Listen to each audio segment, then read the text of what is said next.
I want to welcome Agile XRM to the podcast. I've known the people at Agile XRM for the past 12 years. I've seen how their business process management tool can add massive value to complex organizational processes in sectors such as finance and government. If you have complex processes or a need for dialogues on the Power Platform or Dynamics 365, take a look at how this BPM tool can add value. You can find them at agilexrm.com or check out the show notes for more details.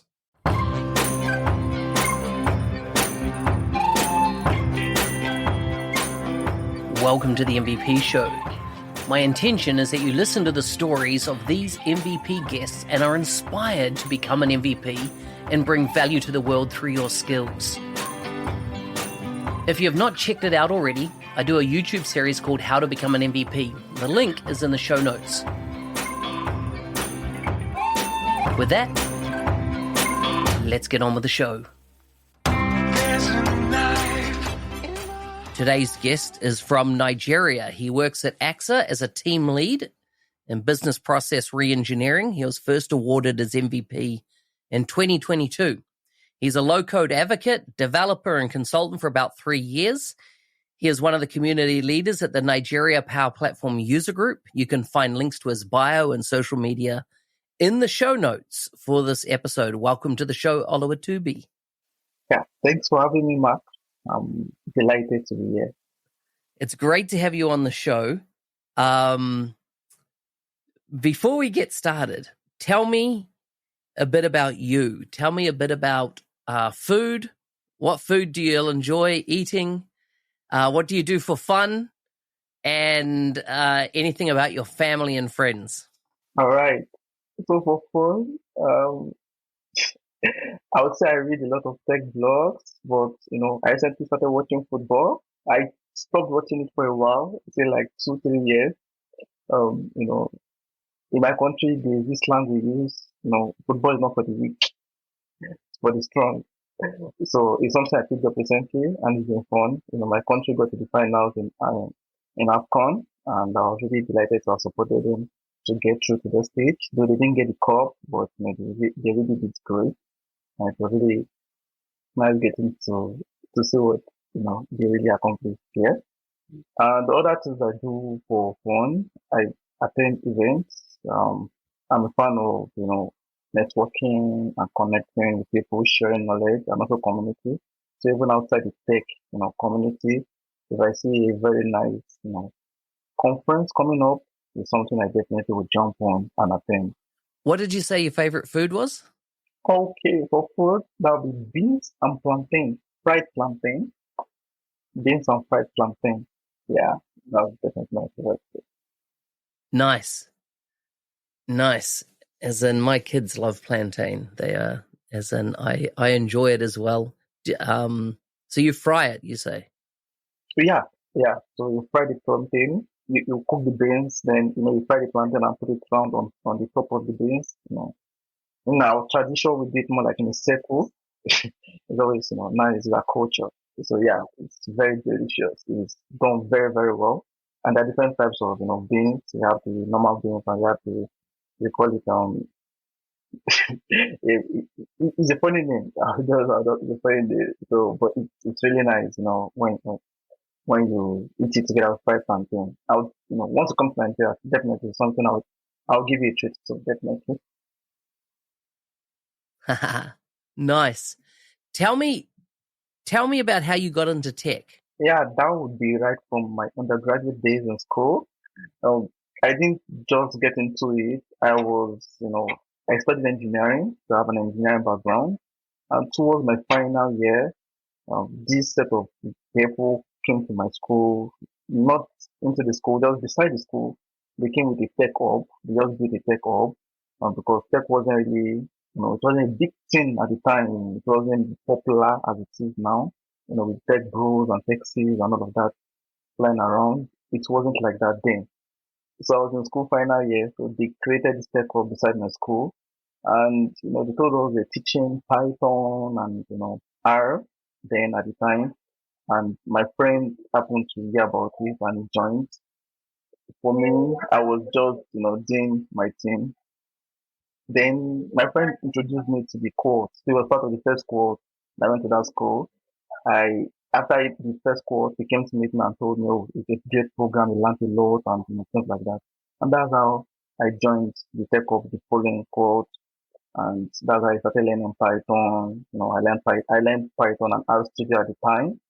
Then towards the following semester, I did a bit of C sharp. Then after that, I graduated from school, went on to do a bit of my country. We do what we call a youth service for a year after I graduate, more like a serving a country.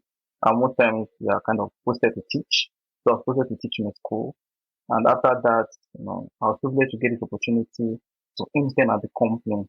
And the reason I got the internship was because of my background knowledge in C sharp, which I got while I was in school. And yeah, so as I got the internship, and from there I've been growing in the tech space. Very good. So how did then that take you into the Power Platform? Okay, so for the Power Platform, I didn't know about the Power Platform until 2021 to 2021. Yeah, and it was really funny because the company that brought me in at the time, as an intern, when they took me in, they brought me in as a software developer intern, and it was just like a 3 month internship. But towards the last month, the manager walked up to me and told me, "Oh, Toby." And then Power Platform wasn't even popular in Nigeria then, and this was at 2020 to 2021. Yeah, 2021. So Power Platform wasn't really popular. Some countries have started using it, or some companies have started using it, but not most. People didn't know about it very well in Nigeria as of like now. So he walked up to my IT manager and said, "Oh, so we have been hearing the Power Platform and Power Platform, Power Platform. Can you just check what it's about? Yeah, you're on their first. Just check what it's about and that's it." So out of curiosity, I was like, "What? It's Power Platform?" So I went, I did some research. So then, we had this template. It was just, the Power Platform. We had it was then called Common CDS. Yeah, the CDS. We had the Canvas app as always existed. Then we had powerhouse portal. Then I just went in, I played around the templates that were existing there for just the last month of my internship, and that was it. So after the internship, I went to my service, and I was still doing my service then because I was doing that at the time.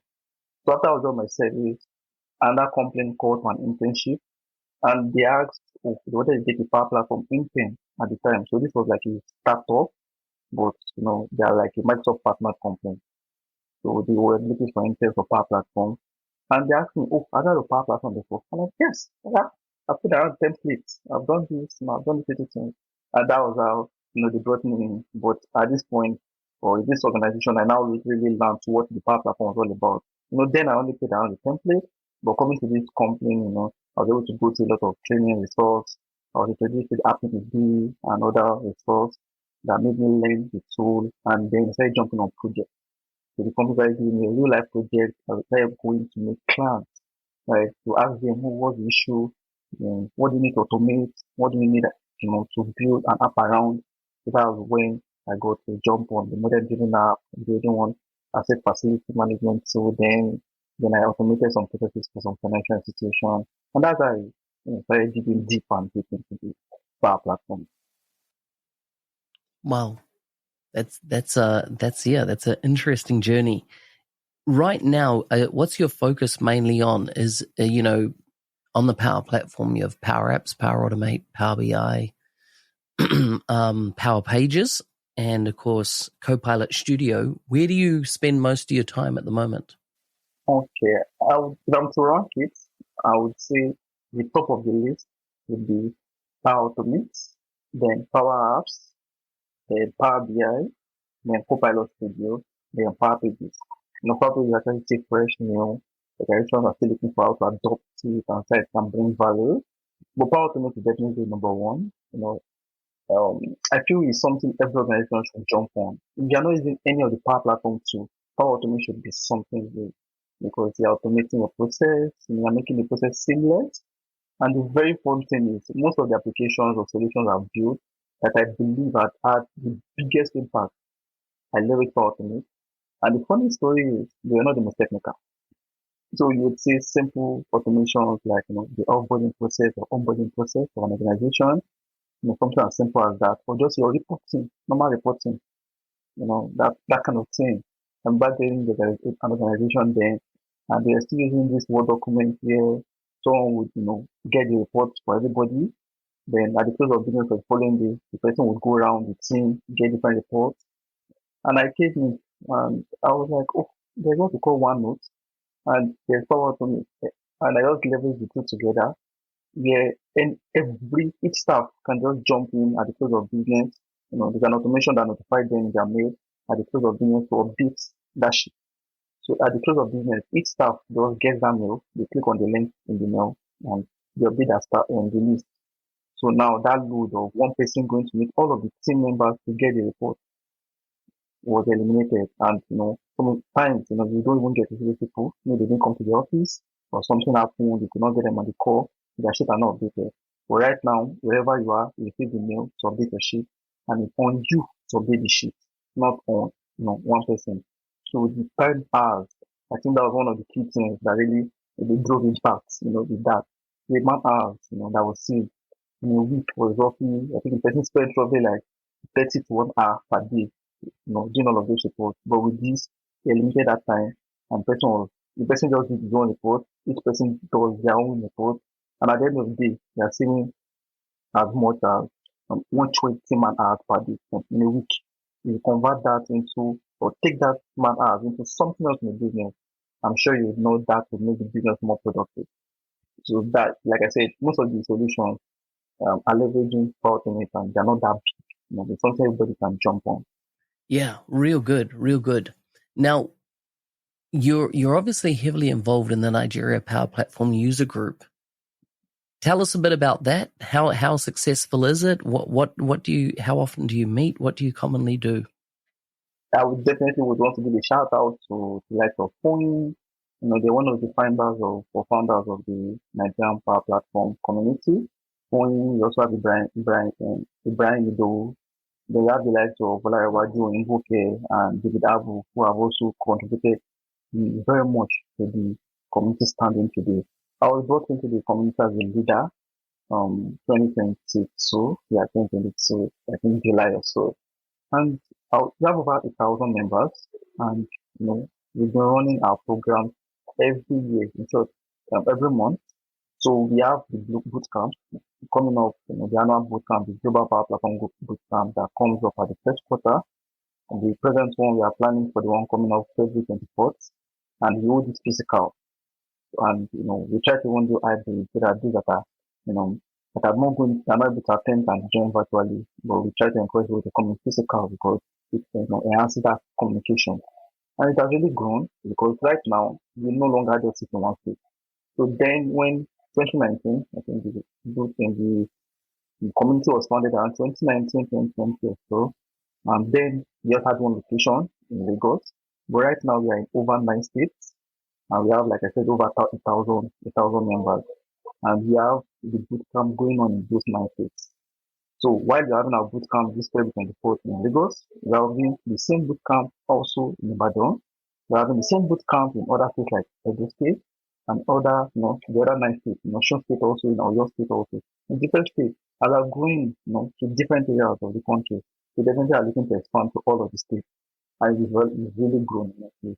And talking about activities, now the boot camp is definitely a way to sensitize people, to empower people with the knowledge of Power Platform. But we all know that you can't learn all of this in a day. So what the community has gone ahead to do is to create sections. So we came up with this strategy in 2022 where we had a bi-monthly meeting. So we had a meeting twice a month. And we categorize those meetings into the beginners and the intermediate class. So beginners are people who have no idea of this field but want to learn. So we had a track for the powerhouse and Power Automate. We had another track for the Power BI. Those interested in going to the data analytics and the rest of them. So we had a beginner and an intermediate class. There are 2 classes for the Power and Power BI. And we had a beginner and intermediate for the Power BI, also making in 2 classes. I wrote this class twice in a month. So we carry them step by step, taking them to the big step. And we give them assignments, carry them on this journey bit by bit. And this is not just one person's job. it's the job of all of us, all the community leaders to come together to try to tell them, blend our schedule because a lot of us also work, in different places. And we find a way to blend all of this in our schedule. And we were not really faithful with that, you know. And we did that till the end of the year, to Q4 that year. At the end of the year, we empower people and we let them know, okay, at this point, you are good enough to go to the certification exam. And once you get this certification exam, then you can go start applying for jobs. And we've had testimonies. Yeah, some persons have actually gotten some jobs.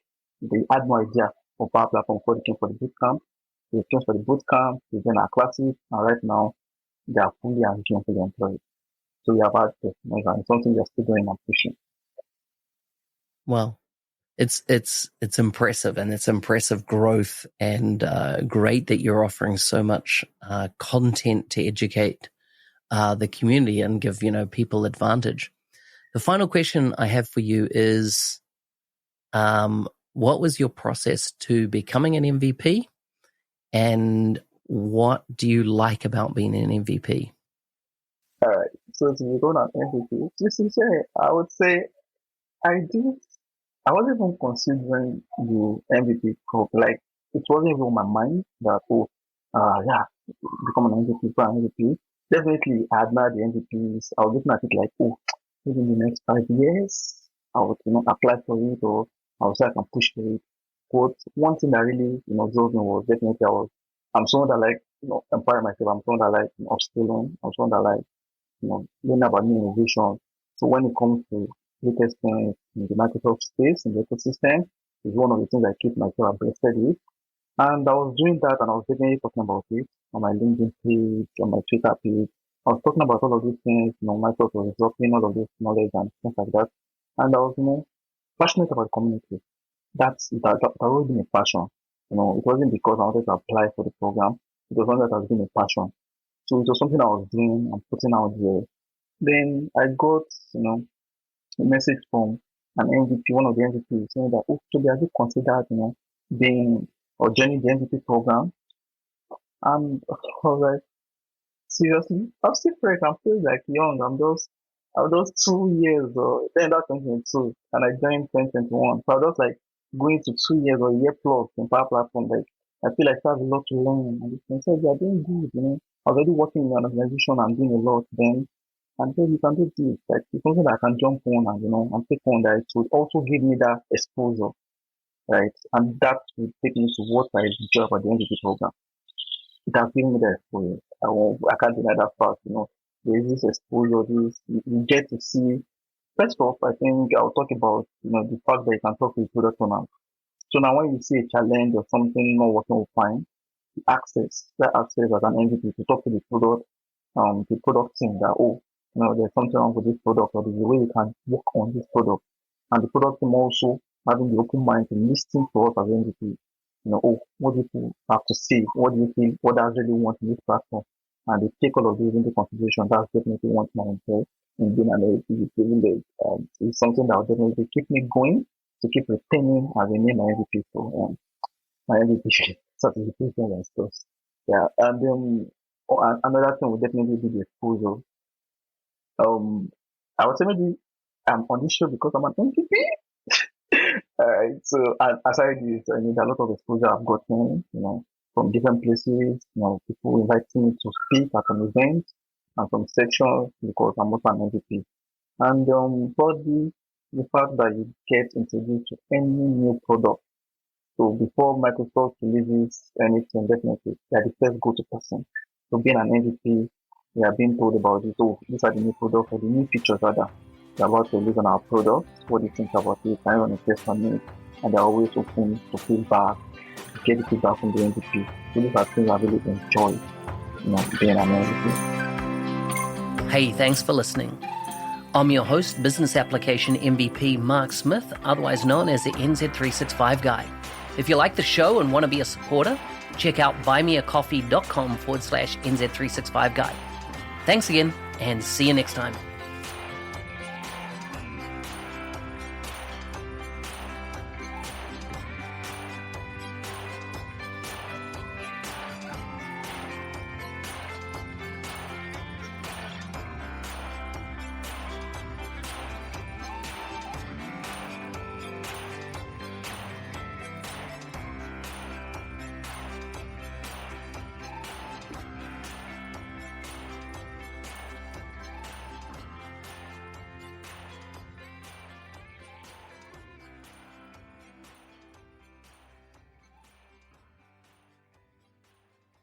Before you go, a quick reminder that the 90-Day Mentoring Challenge kicks off on the 1st of April. Every cohort, I hear people say that surely this group has been the best one ever.